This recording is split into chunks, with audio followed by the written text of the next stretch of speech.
The early days of SNL were like a primordial ooze of variety show entertainment staples, from which a prestige sketch show would eventually evolve. There was stand-up, live music, The Weekend, video intermissions, fucking Muppets, And even Hans and Franz changed a few lines once in a while. and don't forget about the bees. The killer bees! I was told no bees! It was all being cooked up by a bunch of coked-up 20-somethings with a besooted 30-year-old Canadian trying to hold it all together. One thing quickly became clear: having a mega celebrity host every week was a crucial part of the magic. So Lorne Michaels, addicted to innovation, decided to blow that part up entirely with 1977's Anyone Can Host contest. Many people don't believe there's a contest, but there is. There really is, really. All you have to do is write a postcard and state, in 25 words or less, why you want to host Saturday Night Live. 5 finalists.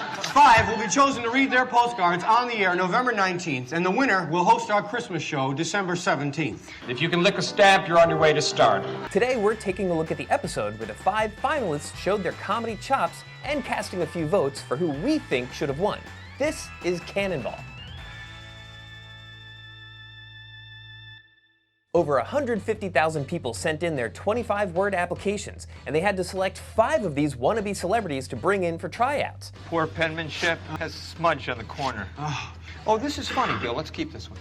Here's who they went with: a college freshman, an unemployed 20-something, a single mom, a grandmother, and the literal governor of South Dakota. For real. They called it a cross-section of America, which in many ways, sure, except Garrett Morris makes a good point. The co-ed from Vassar, is she black? No, Garrett, none of the finalists are black. I knew it. Great cross-section. Great cross-section. Well, at least they learned their lesson in the 70s, and representation was never an issue again. Anyway, they flew these folks to New York and had to figure out how to pepper them into the show. It was hosted by Buck Henry, by the way, in the episode that would make him the first member of the 5 Timers Club. So let's meet the contestants. I'm Miska Spellman. I'm old. Huge applause on a 2-word joke. Grandma's off to a great start. They went on to explain why they each should win the contest during the monologue portion. Only Dave, the unemployed guy, seems to have come prepared with capital J jokes. Until recently, I worked as an interior decorator in a turkey farm. Unfortunately, the punchline doesn't exactly land. Okay, back to your position. Okay, Buck fucking hates this guy. This is gonna be an uphill battle for David the whole way. A little later on, they pop back in during Weekend Update. They get a combined 60 seconds of stage time, where the whole bit is that they're not really getting any stage time. Governor, has the show been different from what you had expected? Well, I really haven't had a chance to say much, and I would like to give a speech about... Well, thank you. But Miskell once again manages to stand out, giving her a commanding lead in our ballot. How do you feel? Tired? Their penultimate appearance was a pre-taped segment where each contestant visits Buck in his hotel room and lays it on thick. Dave once again comes prepared with a fully fleshed out bit, which extremely does not land with Buck. Animals are like chipmunks and little birds. I mean, they practically eat out of your hair. I mean, you just pick them up and squeeze them in until their eyes pop out. Deb makes herself cry. You know, I'm divorced.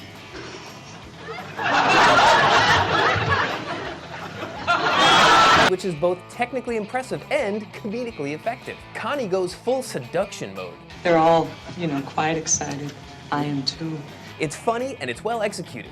But if you, like I, feel super weird hearing baby boomers say the word co-ed over and over, There's a co-ed from Vassar. The co-ed from Vassar. You must be the Vassar co-ed. then you might not be shocked to learn that she felt pressured to objectify herself. Just a freshman, and yet you had the nerve to come down here and expose yourself, so to speak. Connie shed some light on the whole process in a really great recent interview. I knew exactly, what they wanted. As for this particular sketch, she says it was just understood that as a college girl, she would be hypersexualized. There wasn't even a prompt. It was just like, oh yeah, of course, I'm the 18-year-old girl and I'm gonna seduce him. By contrast, Governor Dick played up the greasy politician thing. Now, we've got some gold mines in South Dakota. Miskell rounds it out, once again ringing that pitch-perfect I'm old bell. Something's going to happen around New Year's. What's that?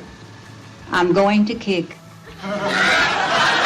Hey, stick with what works. Now let's take a look at each finalist's individual screen time. Some of the best comedians in history have lived and died by how many seconds of stage time they got on this show. So which one of these randos was the best at milking it? Governor Dick comes out on top with 2 minutes and 38 seconds of screen time. On the opposite end of the spectrum, mild-mannered Deb only managed 1 minute 28 seconds. Finally, I want to award the best contest entry. The only problem is, as far as I can tell, we only know what was on 2 contestants' postcards. Miskell Spillman, of course, absolutely killed it. Hers said, "I'm 80 years old. I need one more cheap thrill since my doctor told me I only have another 25 years left." But Connie revealed her absolute batshit application in that interview. A friend of mine and I dropped acid.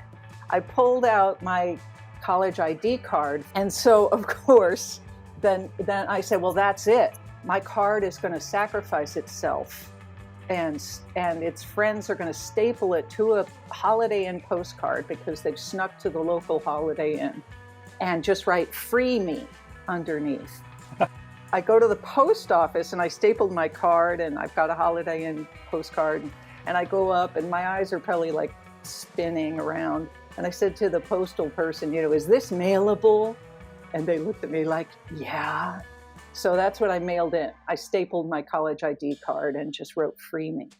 I think that's funny as shit, so Connie gets my vote. So who actually won? Well, I think it's pretty exciting having an 80-year-old grandmother host the show.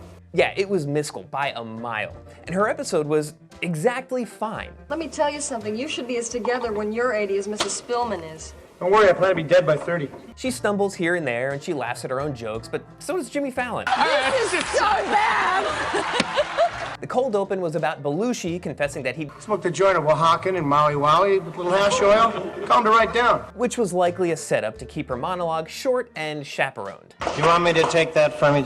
No, of course not. She's featured in The Gift of the Magi, a delightful little sketch that ends with Belushi violently strangling his girlfriend. She's given vanishingly few lines. Oh, The Gift of the Magi is one of my favorites. What a shame. You're damn right. But then she enthusiastically introduces one of the biggest live fuck yous in the history of the show. Ladies and gentlemen, Elvis Costello. Elvis Costello famously played his new single, Radio Radio, against the wishes of both his label and Lorne Michaels. I'm sorry, ladies and gentlemen, there's no reason to do this song here. Michaels gave him the finger throughout the whole song and banned him from the show for a decade. It only took my little fingers to blow you away. Miskell then gets her ass blown up by Bill Murray in Good Cop, Existential Cop. C'est l'absurde! And porks Belushi in his childhood bedroom. Oh, come on, Mom. We'll sleep together in my old room. Then gives an adorably heartfelt sign-off at Goodnights. I've had the most wonderful time I ever had in my life. Before finally being open-mouthed kissed by Bill Murray in a Santa costume. She didn't live to 105 like she predicted, but she made it to 94 and held the record for oldest SNL host of all time, until that asshole Betty White stole her thunder at age 88. After I finished writing this one, I saw that Reddit user TastyBasket118 posted pictures of this scrapbook that SNL put together for Miskell after her performance. It's filled with notes from the cast and postcards from fans who enthusiastically voted for her. I haven't read any of them yet, but I'm sure they're both hilarious and touching. Thanks for watching this episode of CanonBall. I've been Jesse, as per usual. Don't forget to like and subscribe, and jump in the comments and tell us your favorite octogenarian SNL host.